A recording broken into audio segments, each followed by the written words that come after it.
Hi, I'm Leah Wheatholter, CEO and founder of Workman Forensics in Tulsa, Oklahoma, and this is the Data Sleuth Podcast.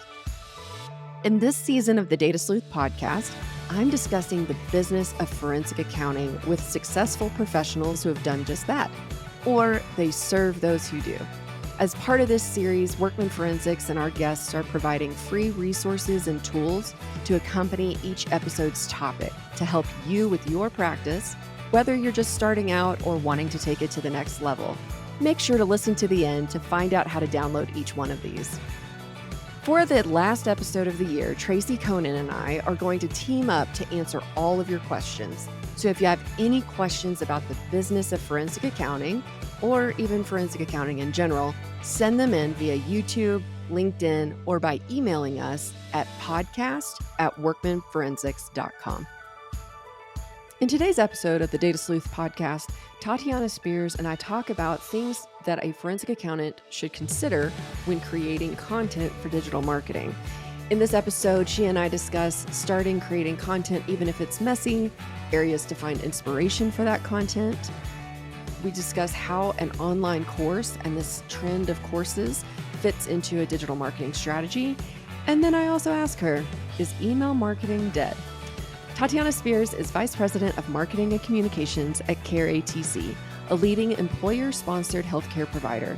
With over a decade of marketing and communications experience, Tatiana has collaborated and led teams in various sectors, including healthcare, banking, and information technology. Most notably, Tatiana has contributed to the launch of the first U.S. crypto banking app with Vast Bank, the first FDA-approved mobile balance testing app with Sway Medical, and successfully raised $2 million for a nonprofit capital campaign. She has also worked on projects for top brands including Nintendo, Whole Foods, General Electric, SAP, and Coinbase. Tatiana is originally from Los Angeles, California, and currently lives in Syracuse, New York with her husband and 2 children. She loves to bake, hike, spend time with friends and family, and whisper sweet nothings to her overworked Nespresso machine. Tatiana, thank you so much for joining me today. Absolutely. Yeah, it's so exciting to be here with you today. This is so wild. So whenever you were graduating from grad school, right? That's right. You actually helped me. You worked as my assistant. I sure did. It was my first big girl job. It was like, I felt so fancy.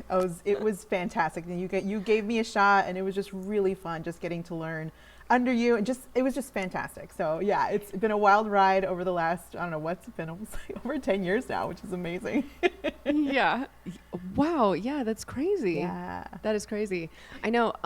So I actually don't remember if this episode is before Stevens or after Stevens, but anyway, I gave you a shout out in the episode with Stephen Ryden for creating the phrase, the modern day Sherlock Holmes. Yes. And yeah, you created that. I love it, and it was so fun to do it. I mean, I know you and I have bonded over many a book and references and things like that, but that's what you are to me. You're the modern day Sherlock Holmes, doing it in heels. That's right. And I don't know if I've ever told you, but I actually was like questioned in a deposition about that phrase. So Wow. yeah, I think the guy was like, not to repeat too much from Stephen's episode, but I think the attorney was like a hardcore Sherlock Holmes fan, and so he was very offended that I was a modern day Sherlock Holmes. Oh man, that's hilarious. But anyway, it was great. But I gave you credit in that deposition too. I said, I'm sorry, marketing professional said I should call it this, so that's what I'm doing. That makes my heart so happy. I know. It's so great. So great. Okay, so we could reminisce all day, but we are here to talk about digital marketing. And whenever I think of you, I think of, yes, digital marketing, but also like, to me, digital marketing kind of have 2 components. You can have like the analytics piece, and then you can also have the content. And so when I mean, you can do any and all of that, but you have helped me specifically with the communication through digital marketing and like finding those great words to communicate what we're trying to say in our messaging. So how have you turned this expertise into a business? Yeah, great question. I think for me, and kind of going back to digital marketing, what I love so much about it, it's very much art and science. I mean, I get to look at the analytics, dig into seeing what's working, what's not, and make some educated decisions about what to do next. But the creative side of things, the side of things, is just so much fun to put together. You know, my bread and butter is definitely copywriting. That's kind of where I got the marketing bug, which, you know, when I started off just in different professional pursuits, you know, I just always gravitated to writing and the copywriting aspect of things, and working with designers, working with other professionals, and just seeing the end product of how those two elements kind of come together was just fantastic to see. And so while I've always kind of been in the corporate world, I've always, you know, here and there would have conversations, and I would just get so fired up with different small business owners, especially service-based business owners. And it would be so much fun just to, you know, hear what they're saying, hear their pain points, what they're needing, and how they're trying to communicate their message. And here I am in the corporate world and pairing it with my education, just saying, you know, a lot of these principles don't just have to apply to big businesses. This can apply to small businesses as well. So that's where my my own small business was birthed, as well as just consulting, and also serving as a small scale agency for different professional service providers. And so that's kind of how it blossomed, and I still do that today. And so it's been fantastic just to see, and so gratifying to see how to help people connect authentically, you know, just encourage them that you can do this. You don't have to be, you know, this professional actor or this professional writer or this type of things, but also just getting your message crystal clear and letting a team help you just bring it into fruition. Yeah, so you have personally helped me on this, not as my assistant. I mean, you Yeah. did, although Yeah. you did it then too. You wrote a bunch of stuff for me back then. Yeah. But even more recently, if any of our listeners received any of the emails about the Data Sleuth book when it was launching, or saw any of our LinkedIn posts or anything like that about the Data Sleuth book, that was your handiwork. You were part of that creative process. And we've got another campaign that you prepped for us that we still have not launched, but it's coming. It's coming. Awesome. I'm very excited. Awesome. Very excited. So what do you think these days the current purpose of digital marketing is for consultants or forensic accountants, or, like you were mentioning, service-based businesses in 2024? Yeah, you know, I think it's been so fun to see the evolution of digital marketing in general. And I think when some people think of digital marketing, sometimes there could be this thought that it just means social media, or it just means one component. But really, digital marketing is a whole ecosystem. And in the center of that ecosystem is your website. And after the website, then you have your social channels, you have email marketing, you have search engine optimization, search engine marketing. There's a whole like science and ecosystem behind this. So there's definitely all these different components, but how you use them really determines success or if something falls flat. And so I think what the purpose of digital marketing in 2024 is to connect authentically, connect efficiently, and connect effectively. Those are the three things that I see that coming along, and that's why metrics are so important. That's why a plan is so important. And so I see all those components coming together. What I always joke around whenever, you know, whether it be in the corporate world or, you know, I'm consulting with clients one-on-one, sometimes I joke around that a lot of people expect digital marketers to be like J-Lo. They need to sing, they need to dance, they need to act, like you got to do all the things. But the truth of the matter is the most essential part of everything, you know, apart from writing the copy, making the artwork, you know, publishing, analytics, all these different things that there's an expectation for, at the very base of it should be just a clear message and a clear, you know, and that's where it all comes back down to is what are you saying? How are you saying it? And who are you trying to talk to? I think that's the, you know, you're talking about Stephen Wright, and just in our MBA program, I'll never forget a professor would say, you know, if you're trying to talk to everyone, you're going to be talking to no one. You've got to be so clear about who you're talking to, and that's why those tools should help amplify the message you're trying to say and connect to for a specific audience, not just everyone and anyone. Yeah. That is such a great point. You know, whenever we were trying to, so for us at Workman Forensics, we in 2019 made a very conscious effort. I even had an entire creative team on staff. We made a conscious effort to expand outside of Oklahoma, and we wanted to see like what would work best. Now, at the time in 2019, it was pretty much Facebook, LinkedIn, Instagram. I think TikTok Yeah, TikTok was a little later that year. I think that it really kind of hit its stride. But, we were trying to figure out, and then also the podcast and YouTube and like, where do you focus? And I feel like that is kind of in line with what you were talking about too. Not only like who is your audience, but then where is your audience? And so I'm curious, how do you recommend that service-based businesses or forensic accountants approach these different platforms? Like, how do they decide? Yeah. Excellent question. I think for me, where it all starts is really identifying. So we talked about like identifying who you're talking to, right?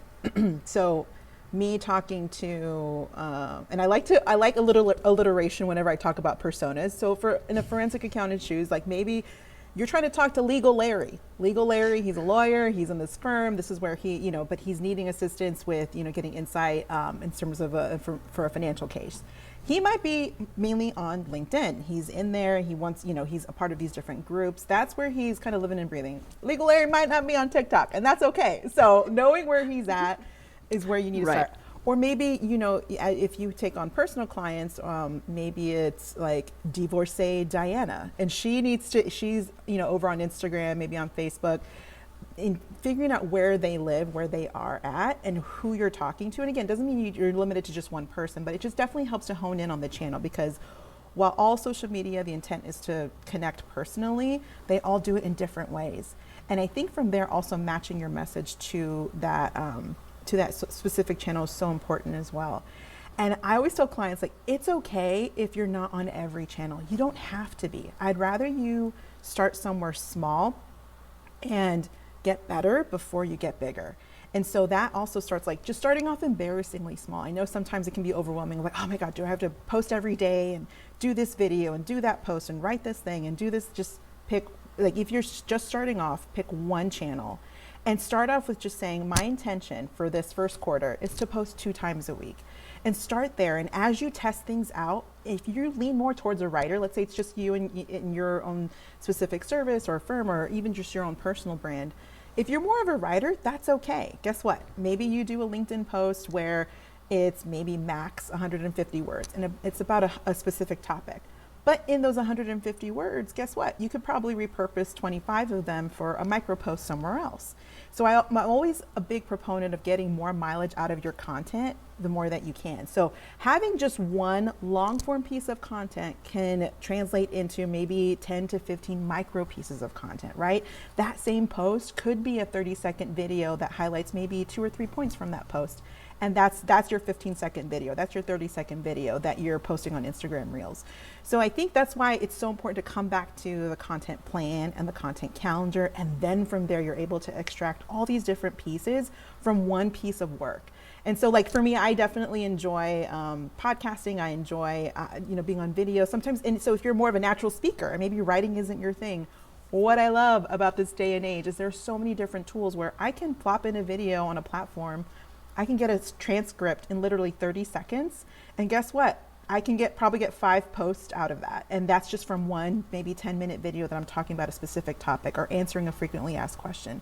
There's so many different tools out there today now more than ever where you can, as a solopreneur, be able to just promote your own personal brand or business, or even if you're part of a firm, just being able to even more, promote your brand and what you do with these pieces of content.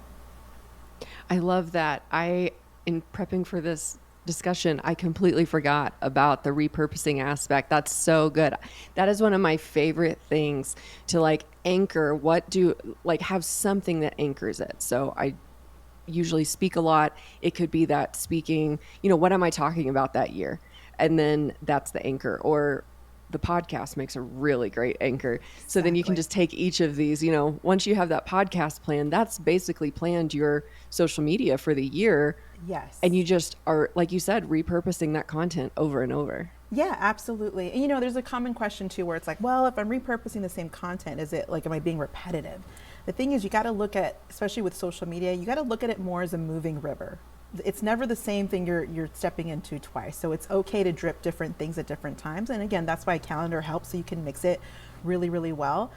So just think of it as a river. It's not just this stagnant, set in stone place. It's just constantly moving. It's, recognizing where it kind of lives in the feed as well, right? And being able to attract other and new users and visitors and be able to interact with your content. So I think if you think of it that way, you begin to think like, oh yeah, it's not just the same thing over and over. It's different aspects of probably the same topic, but in this river of constant motion, I'm being constantly introduced to different and new people. Yeah, that's a great point.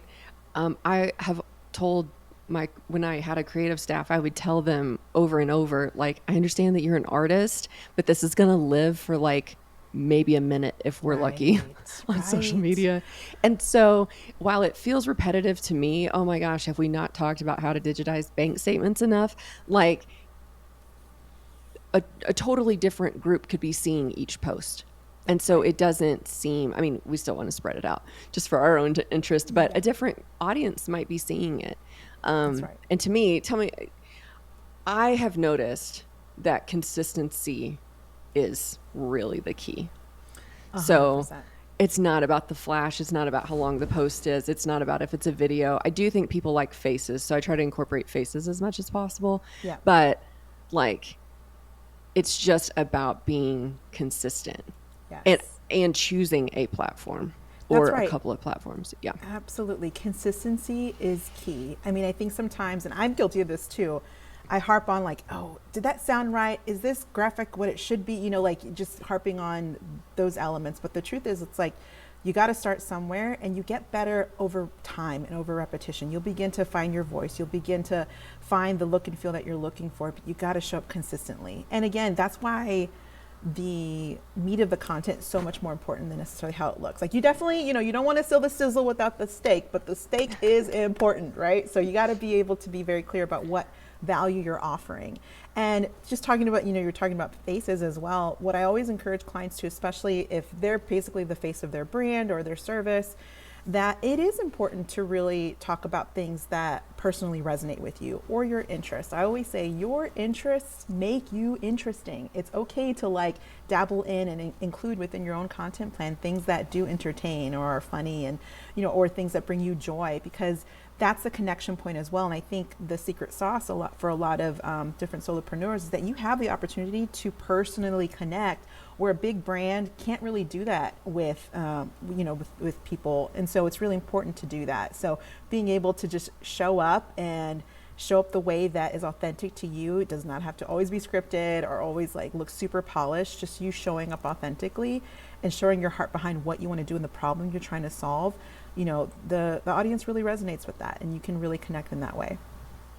I agree. I have noticed that because we've been consistent and we don't even post all year long. Like we take several breaks throughout the year, but we've just been very consistent. Then whenever I do go to post something that's a little more personal, and I'll give a little story, it will have, what I'm talking about will have already passed. So if you're wanting to join this, it's already over. But I just thought, gosh, I have all of these people who listen to the podcast, other professionals, and I had been curious about different methods to trace money. That every time I go to trace money, I just look at what's the most reasonable, what's the most conservative, and then I choose it, and then I'll go argue my position on why I chose that method. And I thought, I wonder how many methods there are out there. Like, have people made up their own? There's not really a book published on this. So I just wanted to learn more. So I went and I created a little Canva post, which is like just DIY graphic design, right? And so I go into Canva and make it our colors. And I just said, how do you trace money? And then in the text, I said, this is what I'm wanting to know. Does anybody want to get around a Zoom call and talk about this? So that post had 40 comments, which in the professional world, 40 comments is like so many. And it's so many because I responded to each of them, which is key. And so we responded to each of them. And that post, the last time I checked a few days ago, had over 3,800 views. And in a professional space, that is like crazy to me. That is crazy. Yeah, and it's amazing. I really feel like just that consistency of this is the type of content that we always provide. This is the focus for us because we focus on other professionals. We talk to other professionals. That's our audience. And just being able to like see that win was really awesome. And like I said, we've been taking a little hiatus from posting.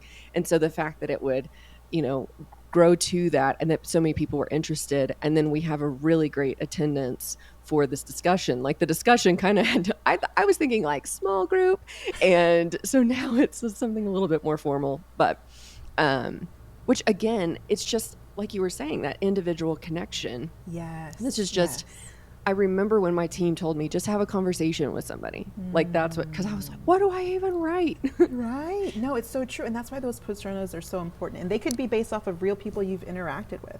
Like I know for me, sometimes I will think of someone, very specific business owner, and I think of the questions she's asked me. I think of like, what her interests are, what, her personal life, that kind of thing, like what's she reading, what's she loving. It's important to know the person you're connecting with, not just the decision maker or this email address or that. It's a person behind all of that, and connecting with them authentically is just so important. But I love that for you, like, and this is why it's so important too. I think, there's obviously the saying, think outside the box, but sometimes the parameters help you actually be more creative. So even if you do have a content calendar, even if you have a posting schedule, you still need to make room for those impromptu thoughts and things, and give yourself some white space to wonder and think about. And then again, like you said, popping on Canva and being like, just create something and just put it out there, and you never know who it might resonate with. And the fact that gains so much traction, and it's so important to still, again, make space for that wonder and creativity and asking questions. And that's why I think too, sometimes a lot of professionals treat social media as just like, free advertising, but it's supposed to be really be able to give you the opportunity to have conversations and connect. The fact that you responded to every comment is so key. Like, it's supposed to be about connecting. Right, exactly. Okay, so I want to talk a little bit more about content, but let's take a quick break. Did you know that the investigation game isn't just for professional continuing education? The Investigation Game Education Edition is for university teachers to provide their students with a hands-on experience to work with sample evidence, replicating an actual fraud investigation. The games will reinforce the steps to basing the investigation findings on data analysis and best evidence, not opinions. To order the Case of the Cash Flow Fiasco or the Case of the Man Cave for your students, visit workmanforensics.com/TIG-educators or check out the link in the show notes. Welcome back to my conversation with Tatiana. So I want to talk about content, and I think that I want to be like careful how I hadn't actually thought about this till this moment. So I want to be careful how I say this. So when I didn't know what to write about, I actually started with the things that annoyed me. And then I would flip them to make them positive. So one of the things that is very, and this is when we kind of have a couple different audiences because we have several different products, but whenever I was thinking about targeting clients, because that's probably, if somebody's starting their own forensic accounting practice, they're like, yeah, Leah, this is all well and good, but how do I get clients? Okay, so whenever we were looking at how do we market and use digital marketing for clients, I didn't necessarily know all their problems, although we could sit down and we could say, what are all the, but it was kind of easier to start this process by thinking about what are the things that the clients do that make it difficult for us to help them, and then spin it to make it positive. So an example is when people would bring us boxes of paper bank statements, and then we need to process them. That makes it like 3 to 4 times as expensive because I've got to scan them. I've got to, do all this stuff.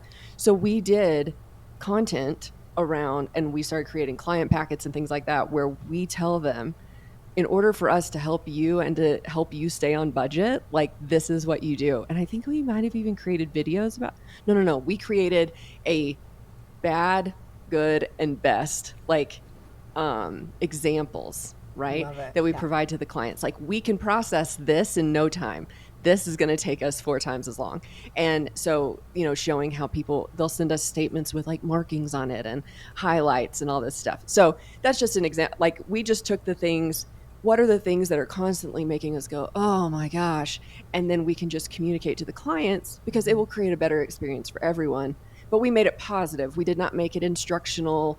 It was Yeah. really, we tried to make it all. That's what I'm saying about being careful how I say this, because I think sometimes it can come across as a critique. I don't want to critique my clients, but I want to empower them to help themselves through this process. Absolutely. And that's a great starting point, helping to make the right thing easy, right? You helped to Oh, lay that's out the good. groundwork of what's needed and gave them the tools to be able to make that happen. And that benefited you and benefited them. That was that win-win. But I love that you thought of like, all right, I'm going to think of all the things that kind of annoy me or that are time consuming or expensive. But chances are, like, being able to now create a solution for them again was a win for them and a win for you. And that's fantastic. That's where you can definitely start. I always recommend, and you can have as many buckets as you want, but again, I think inside the box makes you more creative. So what I like to do is basically say, hey, create just 5 content buckets. These just could be different themes. These could be different categories. And so what I like to do with those 5 buckets, you can do like bucket 1 could be like educate. Bucket 2 is build community. Bucket 3 is promote. Bucket 4 is entertain. Bucket 5 is personalize. And you have these buckets and then you begin writing ideas. This could be done on like an Asana board or whatever task management system. You can create boards with these buckets and just off the fly. And this is where I try to also encourage clients, like, and especially in the writing process, just already commit that the first draft is going to not be great. It's okay. Just give yourself that permission to be messy. It's like getting, like a toddler with finger paint. Let it get messy, let it be out there. We'll make sense of it later. But just do a brain dump of, like, even if it's starting, what are the most frequently asked questions when I work with a client? All right, I'm listing out all those questions. All right, maybe that provided 10 to 12 questions. Could you create 10 to 12 pieces of content surrounding each of those frequently asked questions? Starting there, and it's so amazing to see how those ideas breed other ideas as well. And again, that's where too you can then think of, all right, well, can I create a long form piece of content surrounding these frequently asked questions? All right, how can I make that as a blog post and attract people to my website? I mean, that's where it gets started. Like, you got to give yourself permission to be messy. Find a place, whether it be a notebook, whether it be a digital board or something like that, to capture all of these. And then from there, make it actionable by saying, all right, Q1, I'm going to focus on this specific theme for this month. And I'm going to drag over these questions for each specific week. And it just makes it practical. Like, so you just got to start somewhere, get all those elements out on the table, and then from there, apply it to a calendar or a theme, and just start somewhere. And start with the things that are most interesting for you, because if you're not interested in it, it's not, it's going to fall flat, and people can tell. And that's why authenticity is just so important. I mean, that's not to say, you definitely show up with discipline. There might be some things that, like, I know this is a frequently asked question, it's not the most exciting, but it's still pertinent to the person. Just think of the person you're trying to help, and that will bring that excitement to light. Yeah, like, there are so few posts that have had the response like my tracing post. Okay, I'll just be honest. But our content has become a database for people. And so it's become a database for the clients that we actually work their cases. It's become a database for other professionals that might want to buy the book. It's become a database for teachers who then we, sell our games to, or even companies who want to use our games as part of their team building. And so that's how I like to think of content, not what is it going to, especially in this space, like, it's so technical, like social media, the consistency so that you can have conversations, so that when you do post content, people are seeing it, obviously. But then to me, I'm really playing the long game. Like, someone's going to find our YouTube video on this. And something that was really helpful for me, because when they said, let's create a podcast about this, I thought, what is there to talk about in this space? And now we're on season 5. Hey, That's amazing. That is amazing. But one of the things that was really helpful was I had Alicia on my team at the time, and she would be editing the podcast, and she would start writing down things that she didn't know what I was talking about. So she would identify, like, oh, you keep talking about these bookkeepers stealing money. Like, how do you know if you have a bad bookkeeper? So then that started a whole other, like, content generation. Oh, we'll do a mini-sode, we'll write an article, we'll do these things. So I think it's helpful if you've got someone that on your team, or, that maybe doesn't do this work, maybe your assistant doesn't do this work all the time, have them listen and then ask questions. Absolutely. I mean, I think that's the thing that, we could Google all day long, but you got to talk to a real person at the end of the day. And sometimes it could be a member of your team or someone else doesn't have the depth of knowledge that you have, but maybe it's so foreign to them. I mean, how would you explain it to the layperson? How would you explain it to someone who's just not in it every day? And I think that's why sometimes some key topics or interesting ideas get passed by, because it's just normal to us. We're always in it. It's like we know it, but not everyone does. And so even if it's like, maybe you had a really happy client, like could you take them out to lunch or coffee and just say, hey, I'm thinking about really like showing up, on LinkedIn or showing up here. What were some questions that you had? What was, how did you end up selecting my services, or why did you think it was really helpful? And I think those are you'll begin to find some key words and some key things that will also give you ideas. So that helps to also generate some energy too, when you have a person sitting across from you. So don't just Google, like definitely connect, find a person, be able to have that conversation, and it will lead to some amazing ideas. I love that. There's so much, like if you're just listening with that intent and with that intention of, I want to get to know this person. Like I'm not trying to just use this person, right? But even if there was someone I was wanting to do work with, I'd ask them to go to lunch, but I didn't even talk about my services or what I was selling unless I was asked. I asked them about their business, but then based on what they would tell me, or they tell me about their work with other experts, then again, I can create content, but also I can like use that language that they might be Googling, that they might be looking for on YouTube. 100%. So, absolutely. Yeah. It's a gold mine. Yeah. Just like storing it all. It's helpful. Like one of my strengths on Strengths Finder is input. So whenever I'm doing these things, I'm just like inputting. Okay. So I know that you have a digital course. And so before we wrap up, because good gosh, we could just keep talking about this. I love it so much. Talking to you. Okay. So what is a way, so I'd like to talk about these courses and how is that fitting into the world of marketing, but then even helping like service-based businesses grow?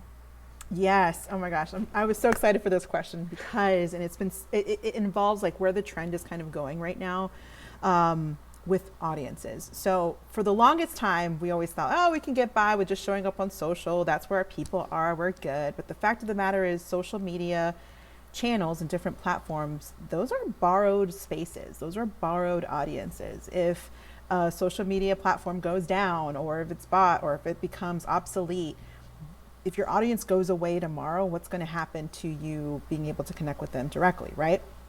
And so this is where, and we talked about digital marketing being an ecosystem. So at the center of that ecosystem is certainly your website, and even at the dead center of it is email marketing. You need to be able to convert all the majority of your followers, or at least the people who come, to be able to build an email list, and that is an audience you own. So no matter if Instagram goes away, if there's some legislative thing that happens here or there, or there's the next iteration of a social media platform then decreases your viewership significantly, whatever might happen, you own that email list.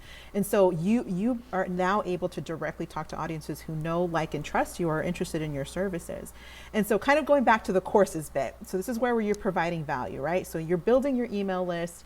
What I see the trend going, whereas you still show up on social media, that's definitely a high level, top of funnel area to capture people. And as you keep going down the funnel, and really at the bottom of the funnel, now when people have subscribed to your email list, and that means they're interested in learning more about you, what you offer, your services. So apart from your free stuff, whether it be like blog posts or YouTube videos or a podcast, courses now make things much more actionable and concise, right? I think sometimes a lot of professionals think like, well, someone could just Google this. Why should I make a course about it? The fact of the matter is, what makes it different is your experiences. You're bringing a different voice to maybe a topic that, it's out there, but who wants to waste their time, again, kind of Googling hours and hours or piecemealing certain things here and there, when they can come to a professional who has a concise place and product that could be able to give me the answers I need. And so when it comes to a course, again, that's a really helpful way for you to be able to have a concentrated product that gives the person the ability to have a very complete answer to something, or at least a good foundation or starting point to something. And so when that happens, you're able to now, again, create even more value. And there's this saying that I don't know where I got it from, but I always remind myself, especially when I'm creating especially a digital product, and I am slapping a sticker on it because I know, worked hard to put that together. But there's a saying where it says like, those who pay attention. So if you have someone who buys your course and, again, they're interested, they've seen value in this, that then becomes kind of over your like customer lifetime, someone who is very much interested in what you have to offer and say. So it becomes a really good entry point. So I think if you think of it as a funnel, certainly courses kind of are offered more at the bottom of the funnel where someone's really actionable, they have interest, they need that. I think courses are an incredibly important part in building trust and helping to be able to demonstrate your knowledge about something. And again, courses don't have to be this like 10-part, huge course. It could be a workshop where maybe it's an hour and a half broken up into 3 or 4 different modules about a certain thing relating to your service. And then at the end of that course, if you want one-on-one or you want to work with me one-on-one, here's your next step, right? Now you can engage that relationship from that point, and or lead them into maybe a paid community. That's another trend that I don't see going away, where again, you own that space. So while you have courses, now what if you built a paid community? It doesn't have to be crazy expensive, but you have of people there and other experts and or other people that would find your services really helpful in a community where maybe every month you provide tailored content for that audience. So I just see that trend kind of coming where it's like, I don't want to just live in this borrowed space. What are my spaces that I can put together that creates value for these prospective clients, current clients, and or future clients? I love that. I have never thought of us using borrowed space, but you're absolutely right. And that's definitely a risk to consider when we're putting out all this quote unquote free content, but you're right, we don't own anything. And so I'm guessing that you would agree. I know Donald Miller says this a lot, but I guess you would agree that email marketing is not going away. It's not going away. As much as a lot of people are like, oh, it's so, 1990. No, it's not going away. Because again, it's like that concept of, sure, you might have a lot of followers on a specific channel, but how many are those? Like, sometimes you don't need thousands of followers. You just need probably like a good email list of 100 people who are super interested in what you have to say and are really committed to, engaging in your services at some point or wanting to continue that relationship. You just need a dedicated following. It doesn't have to have a ton of numbers, but that you provide a ton of value to. That's where it lies. That's where you will find more success and connection. So if I did a social media post about a product or service that I'm offering, just out there on any social media platform, it's not going to get the same interest or interaction as it would if I just sent it to my 100, email subscribers or whatever your list amount might be. So just think of quality, not quantity, and email marketing is not going away as much as people want to say that, but it's not. Yeah. I know. I signed up the other day, found a girl on YouTube that does a lot of Excel. She's an Excel pro. And I was like, I do want your tips in my email. Like, I may not read it all, but I just want to what tip are you sending me this week? And if I'm interested, I'm going to open it. Exactly. Exactly. So yeah, totally. So what I did find interesting about what you were saying is that, because I've looked at these courses and it looks like some people end up making the course their thing, their business. But kind of how you described it was to drive even more traffic to the core business area. Have you noticed those two uses with the courses? I do, yeah. I mean, you can definitely create different courses for different intents. So sometimes a course can certainly be more of an introduction or, again, demonstrating your depth of knowledge of something. And that could then lead to a one-on-one client relationship.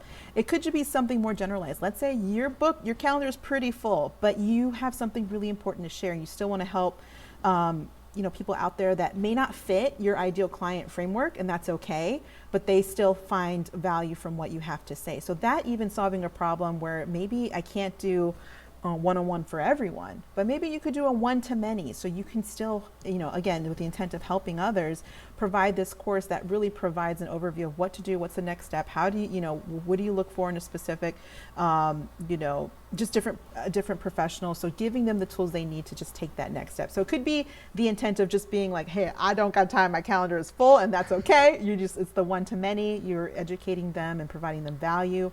And then again, the other is just, again, giving the course being a part of a funnel that then leads to maybe a higher ticket kind of one-on-one client relationship or service or that kind of thing. Yeah, I love it. Okay, so since we're talking about courses, you have to tell us about yours. Yes. Oh my gosh. So this has been my baby for a while. And again, I've definitely have been working on this really, really hard. And so I am actually launching my own course called Content Confident, and it's coming out actually March 15th. And so I will be, again, same thing here, where I'm just really distilling all of this knowledge, so some of these nuggets that I've shared with you today, into a framework to be able to help service-based professionals really market themselves and their business. And so it leads you through this whole process. It gives you the tools and resources you need, editable calendars, editable content calendars as well, to be able to just start somewhere, get going, finally make the push and get out there to be able to just really help solve problems and meet people's needs. And so, yeah, March 15th, Content Confident, but Tatiana Spears is coming on now. And yeah, you can find more about it at tatianaspears.com. Awesome. And we'll make sure we put a link to that in the show notes. And I better be on your email list, Oh, you absolutely. I've been a client, absolutely. So I better be on your email list, specifically because I own this escape room and we just need somebody to own the content of that. Gotcha. So I need to get somebody real confident in creating content for that escape room. Okay, so as part of this season series, all of our guests are providing some sort of tool or download for our listeners. Can you tell us about what you have provided for us to share? Yes, absolutely. So I created 25 social media prompts that you can use and download and get it for free. And it talks about those 5 buckets I was telling you about. So it gives you already some leading questions that you can start thinking about to be able to add it into a content calendar. So those 5 buckets are there. It tells you just some quick and dirty ways of how to get started, and then it gives you an outline of what a suggested calendar could look like by mixing up different parts of those content buckets. And so that's the 25 social media prompts that I'm so excited just to see, just your listeners using, and hopefully just get started. Just start somewhere. I mean, show up. It's okay to show up imperfectly, and it's really important so that, again, you can continue to help solve problems, to help people, because the fact of the matter is what you all do is just so important and really key and important to what's being done out there. Yeah, that's awesome. Yeah, when I saw that you were providing these 25 social media prompts, I was like, dang, yes. I need this download so bad. Awesome. I need all of them Great. from all the guests. So this is so great. If our listeners would like to get in touch with you or ask you any questions, what's the best way to do so? Yeah, the best way is definitely get on my email list, tatianaspears.com for sure. So you can definitely get all the tools and resources.